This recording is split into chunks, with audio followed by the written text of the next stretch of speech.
नमस्कार, मी रुपाली. रूपम रेसिपीजमध्ये तुमचं मनापासून खूप खूप स्वागत करते. संक्रांतीच्या तुम्हाला खूप खूप शुभेच्छा.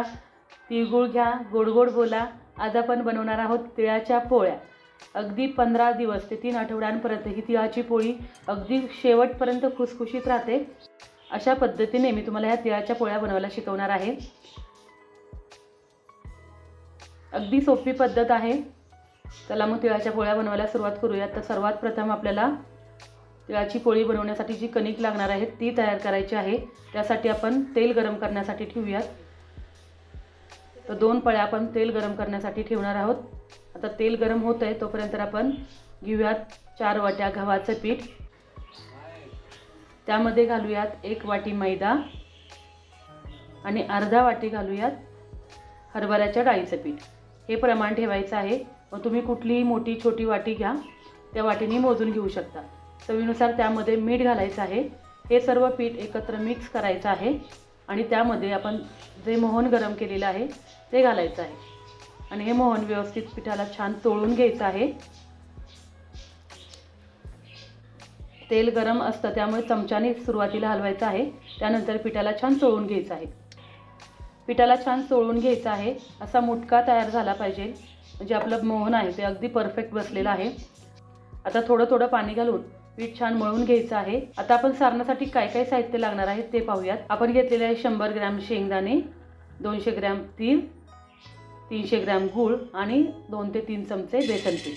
तर सुरुवातीला आपण शेंगदाणे भाजून घ्यायचे आहेत. मीडियम गॅस करून खमंग शेंगदाणे भाजायचे आहेत. 200 ग्रॅम आपण जर पांढरे तीळ घेतले तर 100 ग्रॅम आपल्याला घ्यायचं आहे शेंगदाणे, म्हणजे तिळाच्या निम्मे शेंगदाणे घ्यायचे आहेत. म्हणजे तुम्ही 50 ग्रॅम घेतले तरी त्याचा अंदाज तुम्ही घ्यायचा आहे. शेंगदाणे आणि पांढरे तीळ छान भाजून घ्यायचे आहेत. शेंगदाण्याच्या साली आपल्याला काढून घ्यायच्या आहेत. तीळ पण छान भाजून झालेले आहेत. शेंगदाण्याच्या सर्व साली आपण काढून घेतलेले आहेत. आता आपण त्याच कढईमध्ये बेसन पीठ भाजून घेणार आहोत. अंदाजे अर्धी वाटीपेक्षा सुद्धा कमी थोडंसं बेसन पीठ आपण घेतलेलं आहे. 3 ते 4 चमचे बेसन पीठ घ्यायचं आहे. बेसन पीठ पण छान खमंग भाजून घ्यायचं आहे, कच्चं ठेवायचं नाही. आता सुरुवातीला आपण शेंगदाणे वाटून घ्यायचे आहेत. शेंगदाणे थोडेसे वाटून झाले की त्याच्यामध्ये तीळ वाटायचे आहेत. तीळ वाटून झाले की त्याचमध्ये आपल्याला गूळ मिक्स करायचा आहे आणि मिक्सरमधून छान फिरून घ्यायचं आहे. आपलं जे मिश्रण आहे ते ओलसर झालं पाहिजे, अशा पद्धतीने मिक्सरमधून वाटून घ्यायचं आहे. आता आपण जे बेसन पीठ भाजून घेतलेलं आहे त्यामध्येच हे वाटलेलं सर्व मिश्रण घालायचं आहे. त्यामध्ये वेलची आणि जायफळ घालायचं आहे. थोडंसं मीठ घालायचं आहे आणि व्यवस्थित मिक्स करून घ्यायचं आहे. एवढं ओलसर असं सारण आपलं तयार झालेलं आहे. नंतर मिश्रण ड्राय होत जातं, सुक्कं पडत जातं, तरी पोळ्या छान येतात. अशा पद्धतीने जेवढ्या आकाराची आपल्याला पोळी करायची आहे तेवढ्या आकाराचा गोळा घेऊन वाटी तयार करून असं व्यवस्थित असं त्याच्यामध्ये सारण बसवायचं आहे आणि छान आपण जसं मोदक बनवतो तशा पद्धतीने त्याचा उंडा तयार करून घ्यायचा आहे.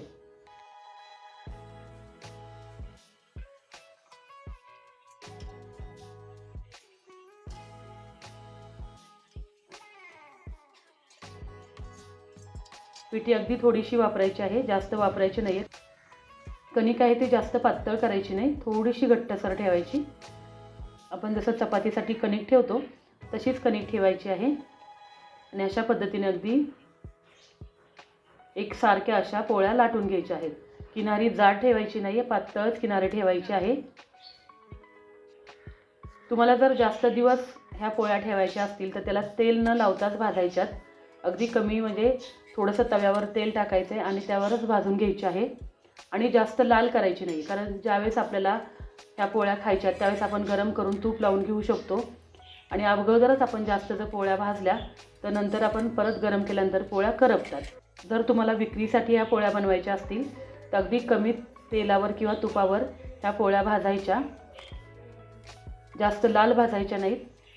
अगदी मीडियमपेक्षा कमी गॅस करूनच ह्या पोळ्या आपल्याला छान खमंग भाजायच्या असतात, ज्यावेळेस आपण घरी बनवतो त्यावेळेस. पण तुम्हाला जर विक्रीला बनवायच्या असतील तर जास्त खमंग पोळ्या भाजायच्या नाहीत. तर अशा पद्धतीने आपण ह्या सर्व पोळ्या करून घेतलेल्या आहेत. मी जे सर्व मिश्रण तुम्हाला दाखवलेलं होतं त्याच्यामध्ये 20 पोळ्या तयार झालेल्या आहेत आणि तुम्हाला दिसत असेल अगदी खुसखुशीत अशी ही पोळी आपली तयार झालेली आहे आणि अगदी आतपर्यंत म्हणजे किनारीपर्यंत सारण आपलं गेलेलं आहे. तर अशा प्रकारे आपल्या ह्या तिळपोळ्या तयार झालेल्या आहेत. तर ही रेसिपी तुम्हाला कशी वाटली मला कमेंट करून नक्की कळवा. व्हिडिओ आवडल्यास लाईक करा, शेअर करा. नवीन असाल तर सबस्क्राईब करून शेजारील बेल ऐकून दाबायला विसरू नका. चला मग भेटूया अशा छान छान डिलिशियस रेसिपी घेऊन पुढील भागामध्ये.